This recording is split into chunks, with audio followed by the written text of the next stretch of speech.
the main CP had their first date at the county jail. Yeah. Dinner at the jail. Yay! What people?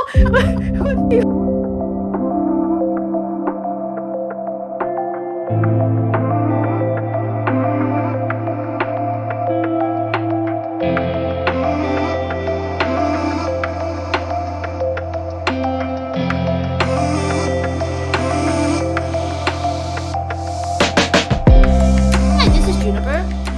Hello, this is Elle. Welcome to our pod. And today we're going to talk about some really random shows. And I mean, it's random, I guess, both literally and figuratively in terms of themes, what the shows are, well, what they represent, and what we're going to say about them. And the shows that are, I think, both currently still airing. Yeah, neither have finished airing, right? So the shows are Ski Into Love, if I get it correctly.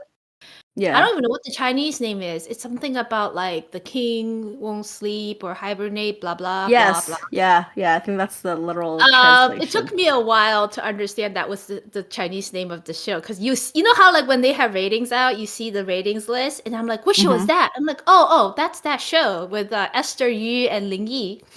Ling Yi, sorry, not Ling Yi.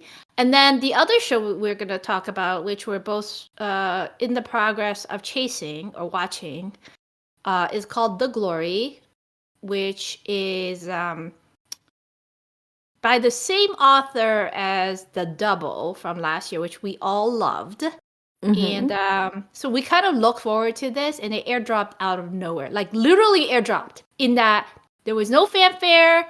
They changed the name of the show last minute, and voila. So, do we start with the fluffy romantic comedy, or the the fluffy, crazy, I don't know, murderous like dramedy? It's not even dramedy, but I feel like it's a dramedy. Yeah. No, we could talk about Ski Into Love first, because actually that one you dropped after the first 2 episodes. I didn't drop. Watching. I just never really watched it. So I checked it out for 2 episodes when it first came out. That's it. That's all I did, and I never really felt compelled to go back. So that tells you, right? Like that's kind of my sentiments about the show. Yeah. And I think I did text you at the time saying, well, if you like Esther Yu, it serves heapings of Esther, at least in the first 2 episodes. And Ling Yi is Ling Yi, so there. Yeah, so he's like the straight man, and she's the, I don't want to call her, she's not bumbling, but she's definitely that like overtly cutesy character, which you either love or loathe, because some people don't like her voice, or some people think it's overdone, and other people think it's very adorable. So it's called Ski Into Love, but it's really about snowboarding. So I was telling you, like, Ski Into Love is technically incorrect. There's one character that skis, and he's a side character. You should write to the production company and file a complaint. Yeah, like it should be called Snowboarding Into Love, because it's all about snowboarding. And so Lin Yi plays this former, I don't know what to say, like he's like a retired pro snowboarder, and Esther is like a comic book artist, or up and coming, but she gets involved in some scandal with her company where someone accused her of AI, which is very contemporary, very in the news these days, AI. So she was accused of using AI for her art, and so the company kind of got rid of her, and she's trying to. So she goes to so she sees a video of this pro snowboarder, and she's like very inspired, like, oh, I need to get back up and prove my worth in the comic book industry. And she goes to the ski slopes with her friend, and so basically that she meets Lin Yi, and so. When you're watching this, I would say the first. So I made it to episode 12. It's available on Netflix in the US. I'm watching it, and I understand why you would say after 2 episodes, like, there's nothing happening. There really wasn't much happening. It's really like eye candy. It's like it's not even eye candy for me. You know that, right? Like I'm just kind of like, I don't really care either way. It's harmless. Well, not just the people, but like also the setting. So they filmed extensively on ski slopes. all over China, it seems like, because they actually move from one location to another to train or to compete. But it's So not particularly attractive. Like if I wanted to see real snow ski slopes, right, I can just watch nature documentaries or the Olympics. yeah. Well, it's like showing people, a different place where you can potentially fall in love, right? So, they meet at the first place and then they actually move to different places. And actually the newer locations further on are not as like corporate looking. They're more natural settings and they look actually more isolated and like probably where real athletes go to train. So are you watching it for the scenery? Is that what you're trying to tell Yeah, me? part of it. You're just watching it for the scenery. Huh. It's like going on vacation without going on vacation. But then you have to deal with Esther Yi and Ling Yi trying to kind of. So like the two of them. I'm not sure if I like the two of them together yet. I would say he plays a very straight man in this, almost to the point where like okay, we talked in the past about Everyone Loves Me, and I liked that show. You didn't like it with Zhao Ye. That one he was more like funny, more expressive. I think in this similar. He still has that energy of like not no energy. He's just very generic as a leading man. Is how I feel about him. Yes, I think he's very. It's interesting if you see him in interviews. He's actually very like not that confident, like in real life. Like he comes off very like nervous half the time. Like he's not really sure how he got to be where he is as a harmless leading man, right? Yes, that's what I'm saying. Yes. So to me, there's no presence on screen for me. He's just like the sounding board, but he's tall, so there's that physical presence. And he's not a bad looking man, but it doesn't like. There's nothing that makes me go, he's very memorable and I want to watch more of him. Does that make sense? Yeah. And the characters, either because it's reflective of how he interprets them or because of the roles he gets offered and he picks, they're very like vanilla. Well, I was going to say that even though in real life he's not like that, he's always cast, at least in the 3 dramas. I've also watched him in Derailment, although I didn't finish that one. He can play confident very well. I feel like in this one, it's like he's playing an athlete, so he has to carry that sort of like daiko. How do you translate daiko? Like big brother energy, right? Because everyone calls him Sifu because he's the pro and he teaches all these people. So, anyways, like someone everyone looks up to and looks for advice. Yes. Yeah. So I think if you like the team captain type of role. Yes.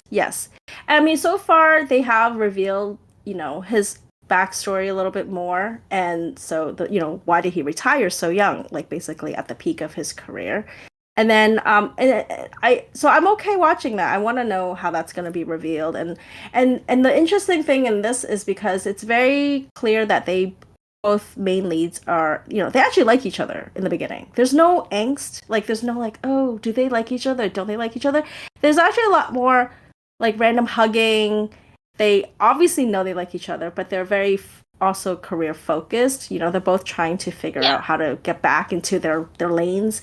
And so I feel like was that they would be mutually good for each other and supportive, and it would be like a fluffy, sweet type of triumph over each other's past life challenges type of show, which is great if you like the actors or something is a hook. For me, it just was like, okay, that's nice.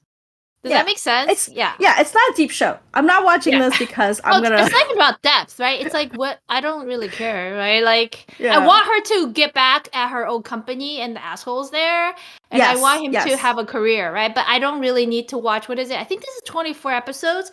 I don't even need 24 episodes of that. You could have resolved that in 4 episodes. Yeah. So I mean, I'm watching it like, even though it's not one of those like, oh, I have to watch it. I like when it's on. It's very pleasant. It's very pleasant, and they're actually, and it's based on a novel. I tried to read it, but I couldn't find a good translation of it, so it was hard to read. But I'm assuming they adapted it closely to the novel. But like in terms of themes of love and being single and all of that, like they're not shy to talk about people having, they don't show it, but it's implied there's sexual relationships, right? Like they're young people. Wait, they gotten together already? No, not the main leads, but like the other characters. Yeah. It's too bad. But like it's implied Like that there's episode. no. So okay, we just finished talking about the first frost, where I felt like every kiss was like a big deal, every hug was a big deal, every declaration was like, oh my god, right? I feel like here it's fluffy. It's a bunch of young people like traveling from city to city, and it actually reminded me a lot of when you and I were younger. We would go camping with our friends. You just like eat and drink, and you're just you're hanging out with your friends. Like to It's a me, that's travel the log. It's a it's a vlog. You're watching a it, vlog with scenery that you like. I get it. it's a vibe. And it's a different vibe. But I feel like here, like I said, like she hugs her Sifu. Like she like he'll pick her up at the airport. She's like Sifu. She hugs him, and they're not together. But he's not like, oh my god, she's hugging me, or she's not like, Yeah, oh my it's a god, I'm hugging him. natural dynamic. Yeah. So I'm like, it's a very nice, fluffy piece, and like I said, not that deep. And you want her to win. Oh, she also has like a rival because someone on her team basically took over her The pseudonym green for. tea. Yeah. So like you're like, I hope she goes away soon. But yeah. So I'm watching it, and I think if you have a lot of stress in your life, like I did for a while, this is a nice little show to kind of just be pleasant. Like I said, it has nice scenery, nice people, no heavy drama. Like drama that is probably will be hopefully satisfying at the very end. And it's short, like you said, 24 episodes. So Yes, unlike Love Me, Love My Voice, which goes on a bit longer. Um, you that's mean what I'll Everyone give Loves most of Me? the shows. No, Love Me, Love My Voice with Tan Oh, you're Jiansi, talking about that which other is one. also Yeah. another travel log about nothing. Just everyone makes googly. Yes, Although there was more going on in that show chemistry wise. Okay, like that's my sentiment, my personal opinion. That's why Yes. I finished that show. Yes. Whereas, I think part of it is I'm not a big fan of Esther's. I have nothing against her. She either works or doesn't work, and I don't care either way. And I do have to wonder when I watch the show. I was like, oh, this is very Estery and it suits her. But at the same time, I'm like, well, is she still doing these type of roles, right? Like maybe she's kind of painted into a corner because her what is it, traits that make her unique could also be very typecasted, right? And there's no expansion avenue. Like what is gonna happen? Is she just gonna keep doing these type of roles? I don't Like, think she can because she already looks. I mean, she's really pretty, but she already looks too old to play this character because she's heading into her 30s now. And I think she's actually older than Lin Yi. I think she's almost 30. I think so. Yeah, Mm. I think Well, so. Oh, maybe I'm wrong. Lin Maybe Yi I'm needs wrong. to get more, I don't know, Let me look presence that up or because now. personality. Yeah, you look that up, man. This is life or death question. Like, Ask how old is Alexa or Esther? somebody. Um. So yeah, I mean, Oh, look. she's 29. She's 29, Yeah. so she is almost 30. I'm not wrong. And Lin Yi she's is. name is Chen Xinxu. Chen Xinxu is turning 30, I think, tomorrow. It'd be interesting to see them together. See, Lin Oh Yi's God. 26. Lin Yi's younger. I was right. Okay. Yeah. So Okay. yeah, I don't know. Would you recommend this show, or this is only for your personal edification type of vlog? I think it's a nice fluffy piece. I actually see nothing wrong with it so far. Like if I were to give it a score, it'd be around the 8 range because it's not. Well, look, I wouldn't keep watching it if it was terrible, but I like I think her cutesiness is sort of compatible with his seriousness, and he already has like a soft spot for her. Like I said, there's no like, oh my god, does he like her? It's not like that. He obviously plays favorites. It's like you're in your circle of friends, people you sort of know who are already coupled off, and you're just like, oh yeah, they're a happy couple, but I don't need to like spy on them to know how the relationship status is. Yes, that's how I feel, right? Like it's there, it's done, and it will move on. It's actually more realistic, like how you would see real relationships form, right? In reality, whether or not, and I think her cutesy factor, like.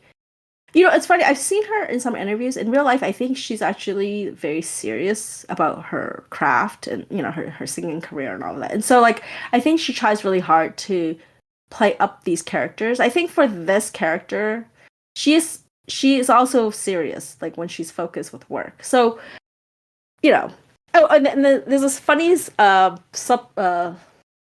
what am I trying to say? There's a funny backstory line. Not backstory line. What am I trying to say? There's a funny subplot. Thank you. It's early. There's You're a funny welcome. That will be subplot. $5, please. There's a funny subplot in the drama where, because she's a comic book artist, she has a secret account and she just draws whatever. And so basically she draws like Lin Yi's character and how she wants to like take his clothes off and like his friend finds the secret account. He's like, "Oh my god." And every morning they're checking to see what she drew about her master. So like So that's they what know I'm it's saying. her. They know it's her, but she doesn't know that they found her secret account. And she's like, and then he knocks on her door like at the hotel to be like to talk to basically look at her in the face. And she's like, "What's going on, master?" And he's like, like, "You have these thoughts about me, huh?" So I think for some of those things when you talk about cute factor, like it's cute in those ways. Like but it's very like fluffy all the way, harmless, no one gets hurt kind of thing. So Yep. So good. Shall we transition to the other show that's like kind of like the polar opposite? Although I will say the connection here for me, since you mentioned this, is that you were watching the ski into love, or really should be snowboard into love, because of stress relief. I would say The Glory kind of serves that purpose for me. I mean, not that I'm super stressed, but it's kind of like so randomly brainless and salacious. Like there's no way this is anchored in any reality. It's kind of like watching again Dynasty, when Alexis and what's her name, the Carrington woman, they would get into fights where they're pulling each other's hair and rolling around the floor. And it feels like that, right? Like so, and it's a very easy watch in that sense. Is it a great show? I would say it's actually pretty entertaining. It's not as good as The Double in terms of production value, I think, and just storytelling and acting. But somehow it just works, right? And I'm up to episode 22, 23 now, which is, it's only a 30 episode show. So thank God. I'm almost near the end. You're slightly behind me, right? What are you up to? 10? 11? 10. Yeah, I just finished 10. So, I mean, well, I mean, you probably have more thoughts because you're further along. I would say at the 10th episode mark so far, I would say, okay, I remember texting you at the beginning, the first 2 episodes, I was like, what is wrong with the male lead? Because he was giving me nothing. Like, I was like, wait, I was like, that's the male lead? Like, I had nothing. You did text me that. Yeah. I was like, is he like an NPC? What is happening? Because he is an NPC. Really is. But I like him. I don't know why. There's that. So this is where, okay, compare him to Ling Yi, right? The dork factor, right? They're both very like vanilla, wooden type of stand-up guys in some ways, right? That you just like, I'm not going to get anything out of you, right? What you see is what you get, is the vibe. But for some reason, I like the male lead in The Glory more. Maybe it's the costume, or maybe because he looks kind of like Deng Lun. Yes. Have you noticed how many people look like Deng Lun? Yes. Lately, right? Like yeah. And he's old. He's like 30, I think. They're both older. You know that, right? They look young, actually, for their. No, I did not know he was that old. He looks young. He and Chen Duling. So the actor's name is Xing Yunlai, and I think he's been in C Entertainment for a while, but I have never heard of him until like last year, because he was like the second or third male lead in the. This is the story of Shen Li, the legend of Shen Li, that big Xianxia with Lincoln Xi and Zanella Zhao. I don't know if you know who they are. They were the leads in like the Princess Agents. Anyways, neither here nor there. So I remember when this show first came out, The Glory, so many people bashed how ugly the male lead is, and I was like, really? He's not ugly. I don't see it, right? Like he's not like pretty boy, but I kind of think it suits the role. You can't have a pretty boy in this role. And I thought that is the role. Like when you say you got nothing from him, what were you expecting? I think I texted you, I'm like, don't expect this to be Duke Su, right? Su Guogong with the knowing looks and the eyeliner. That is not that type of role. Yeah. Okay, I would say by episode 10, he's grown on me. Why? But mainly because he's sort of, okay, we talked about the first Frost, damsel in distress kind of thing. Like, I think, okay, the difference is that this female lead is not really a damsel, but he is here to provide a lot of support, and he gets her out of these little tight squeeze spaces that she gets herself into. So he's starting to play that character of, helping her, but he also has his own motives for helping her, which as of episode 10, You'll find yeah, out. have They not are been very revealed yet. scheming, ulterior motive people, which you're just like, Yes. you should just bitch Yes. slap everyone. So I would say, so far it's okay. I don't know, like, I'm assuming there's going to be some sort of romantic relationship in the future, but I mean, I'm watching it because I'm actually trying to figure out what is the point of the story, which is not my way of. I'm not bashing it, but I was like, what is the story here? Because they show that. So the story. Okay, we haven't talked about anything with the story. So the female lead, when she was born, she was considered a curse on the family, right? A blight, so she was sent away to like sort of a countryside friend's place who mistreated her. And 17 years later, she comes back after killing her adoptive kind of, or foster parents, right, who were evil, like just no good. Because the guy, I think, ultimately tried to rape her or something. Yeah. And she was abused the whole 17 years, which I'm like, wow, you did well for 17 years of that kind of abuse, right? Look at the woman from First Frost. She couldn't last 8 years of that or 12 years of that. You lasted 17 years, man. Good for you. And you didn't have a Sang Yan there to kind of pick you up and keep you company. She was all by herself. Remember that. She comes back, and I think all she wants to do is find her family, and also I think get revenge or like right the wrongs that were done to her.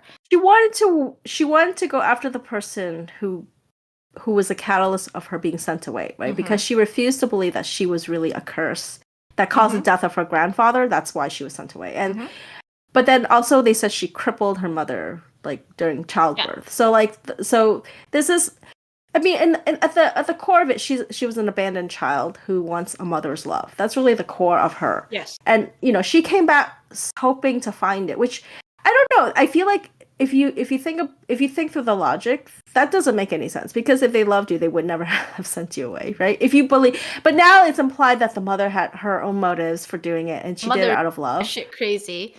At least in the first 3 episodes.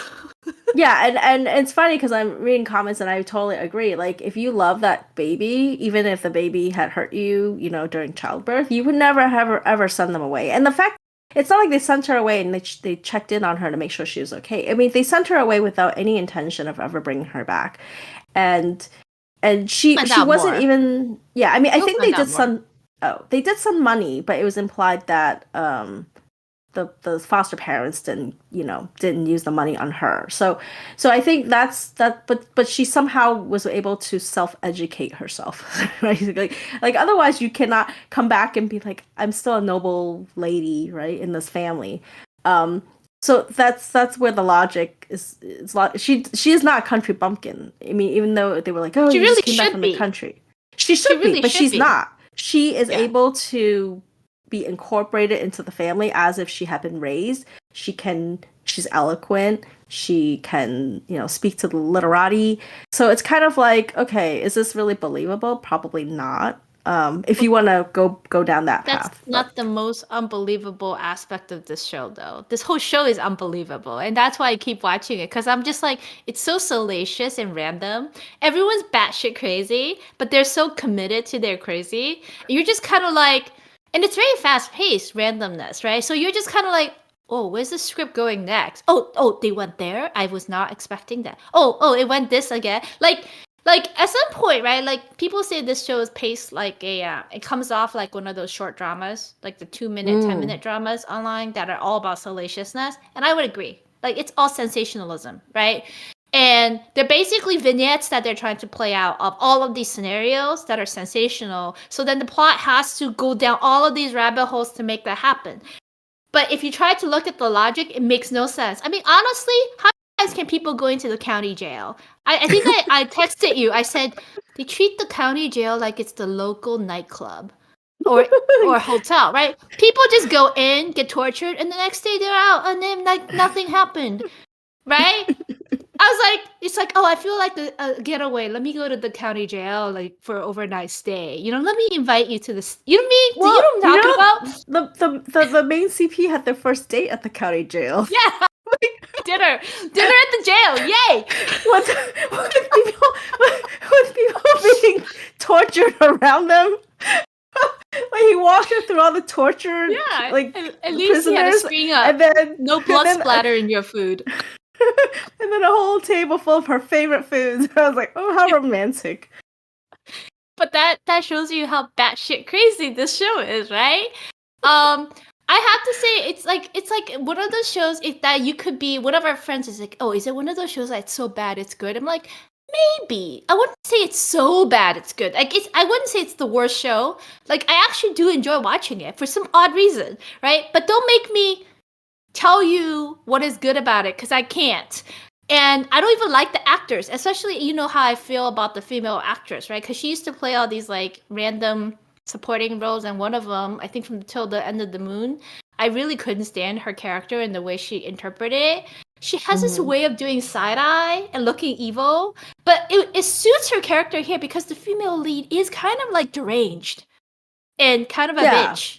Yeah. You know what I mean? I mean, yeah, because she's very vengeful, and it's interesting as a main female lead to see a character who is really this vengeful, and you root for her in a weird way because she was hard done by her own family. I mean, because it was implied that she could have just left. She was free to leave with her. So she has a childhood friend too, who was an orphan and who's like this like loyal bodyguard to her, and the two of them could have just gone off. You're laughing because I'm laughing because she just picks up a random assassin who just follows her. Yeah, it's really convenient too. Go do all these dirty errands for me, okay? Every other scene, she's like, "Can I kill him? Can I kill him?" She's like, she's always outside her window, right? I'm like, you didn't have cell phones. It's like, oh, I'm just outside your window. Just talk to the window, and I will come. I'm like, oh, how come the maids never catch her outside, standing outside the window? No. I'm also curious how big the house is because they're all in these different wings, and they could imply they don't see each other, right? It's big. Like it's a courtyard home of a. I don't know. He's an official for the emperor. He works for the court. So but he's a lowly official. That's what that makes sense, right? He's a lowly official. You're talking about the dad. Yeah. But yet you live in this giant household and everything is so high stakes for such a lowly official. That makes no sense either, okay? Yes. Yeah. I mean, like I said, it goes back to the logic. I mean, it's interesting. I didn't understand, and most American viewers might not. Like, I didn't understand a long time ago whenever I watched these dramas, like the dynamics of the hierarchy in the family structure. And ever since reading a lot of web novels, I now understand, like, the main wife, her role is really significant in this family, and the concubines are like servants. Like, they're not really considered. Nothing. Yeah, they're not considered wives. The children are not considered like family. I mean, they are their blood descendants, but they're not like valued in society. Yeah. And so in this story, the crux of it is that her mother is the main wife. The female lead's mother is the main wife, and then there's the concubine, and she has two children, a son and a daughter, and they're basically trying to. They're basically trying annoying. to. Yeah, they want to gain favor with the dad. They want to be seen in society as legitimate. They call it legitimate children. And so if you don't know all of this, watching this, it is kind of like bumbling, right? You're like, oh, what's with these squabbling people? But actually, if you understand Chinese culture, it's a very significant move when he gives the keys to the concubine to be in charge. Yeah. And and so when you watch the main female lead, you understand more her anger that the father is doing this and that she wants it back for her mom, even though her mom's like, stay out of it. So anyway, so far that's what has been enticing for me. I will keep watching it, and I'm not watching it like you said for like romance, even though there's a male lead who is helping her. Like, it's not one of those shows. You're watching it to see if she can get revenge on everybody who took everything away from her. And so far, I was telling you offline, I'm like, the stepmother cannot possibly be the big bad, right? Like, so far, the No, stepmother she's is not. causing. Yeah, she's not. She's. So I'm waiting for the reveal. So So I'm much further along, and I would say that you're about to get to, I think, episode 11 to 12 or 13, where I'm just so frustrated with the female lead. Like, that's when she goes really off the rails. You're like, what is wrong with you? And you're annoying now, right? And she has a few junctures in the narrative where it happens. I just got to another piece in the 20s, and I'm just like, oh. So I am not really rooting for her like the way you are. Like, I want the bad guys to be annihilated, but I also kind of want everyone to be annihilated. Maybe not the male lead. He doesn't deserve this. He's too dumb, like not dumb, like wooden numb. He's too numb to deserve this unless they have a big reveal where ultimately he's the puppet master, which I don't think so. Like she's just so obstinate, and they make her like a strong woman who's vengeful and smart, but yet she's really not. Like she's so unreasonable sometimes, and I feel bad for the male lead because you're just kind of like, well, you actually can't do anything without his help, right? Like he's helped you a lot, and you're kind of ungrateful, again, to use the B word, bitch. But that's okay, I guess, because she's not meant to be a nice person, right? The other thing about your point about the whole household politics, these shows are called 宅斗, meaning household battles, or what do you call it? though, is it? Yeah. Like when I'm family up against battles type of thing, right? But at the same time, so they observe these kind of rules of the household. But I'm like, but at the same time, they also then have no holds barred. I play outside the rules moments where people are getting physical and just willfully ignoring the rules. I'm like, so which one are you gonna have it? You can't have your cake and eat it too, right? You're either gonna go play by the rules on face value and try to win over the other person within the bounds of societal rules, or you just blow everyone else up. Forget the rules, right? F the rules. Just kill the person you need to kill because you already got physical, right? Like, why suddenly reset? So then they will reset back to as if nothing happened. Everyone's back to the rules again. I'm like, this is such an inefficient way of getting revenge and killing someone. Like, if we just gave them TMT, I would be like, just blow everyone else up. Because also, that's the thing. Everyone's like willing to kind of take everyone else out with them, especially the female lead and her mom. So you're like, if you're willing to do that, why go through all of the machinations? Just kill everyone. Just burn the house down. Yeah, like what? So inefficient. Do we need 12 episodes of you trying to lay the groundwork to take down one or two people? No, just burn their soul. Yeah, you don't care who you take out. Right. Okay. Yeah, that's an interesting take, right? Because you already know she's a murderer, right? Even if it was self-defense, she's capable of murder. So why, like you said, why pretend to be noble unless you say, okay, if they die, right? If I take out the concubine and her kids, I just want to stay upright within society and then go marry the guy of my dreams. Like she does that care? Yeah, so then why even come back, right? Other than, like you said, she should have just burned the whole place down and then leave and live her happy life somewhere else. So, yeah. Makes no but then sense, there'd be right? no If you show. question that. Exactly. There'd be no show. It's all there to serve the vignettes of the plot that they want to serve up, the dishes they want to serve in different courses. That's all I can say, right? So you can't watch the show with any objective brain, but it is fun because the two leads are kind of funny outside, not because they're funny haha people, but they're so awkward. I think I sent you some videos of them dancing, and I was like, oh my god, it's like two robots battling it out. I don't think they know how to dance. No, they don't. And it's kind of cute. And then so I watch it with comments on sometimes the show, and people will be like, Jeff this, Jeff that. At first I was like, who's Jeff? And then I realized it's the male lead. So I kind of get a kick out of these type of like memes and comments, like jokes, humor people have ascribed to the show. So, oh, you're looking at me like going like with a blank look, like why is he called Jeff, right? Because he's Jeffu. He's the brother-in-law in Chinese. He's her older sister who's dead now, right? Who was married to him. He's the Jeffu. So they're like Jeff. They're like Jeff this, Jeff that. I'm like, who's Jeff? I'm like, oh, he's Jeff. It's hilarious. Jeffu, yeah, in Cantonese, Jeffu. See? Yeah. Jeff. Oh my god, that's hilarious.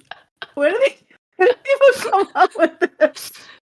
The shows like these are fun when you watch it with comments on, especially the Chinese commenters. It's like, oh, Jeff did this. And then when I got to it where Jeff is being, I'm just going to call him Jeff now.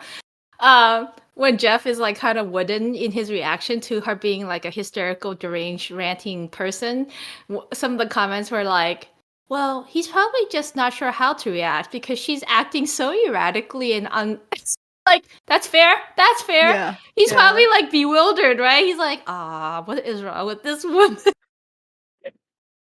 Why did I fall in love with her? I don't think he. Okay, well, I think it's implied to me. It feels like he loves her, but she doesn't love him, or she doesn't know how to love. But I wouldn't bet on anything that, because so far there is no romance in the show. And I'm almost done, right? I don't know how they're gonna make it a romance at the end.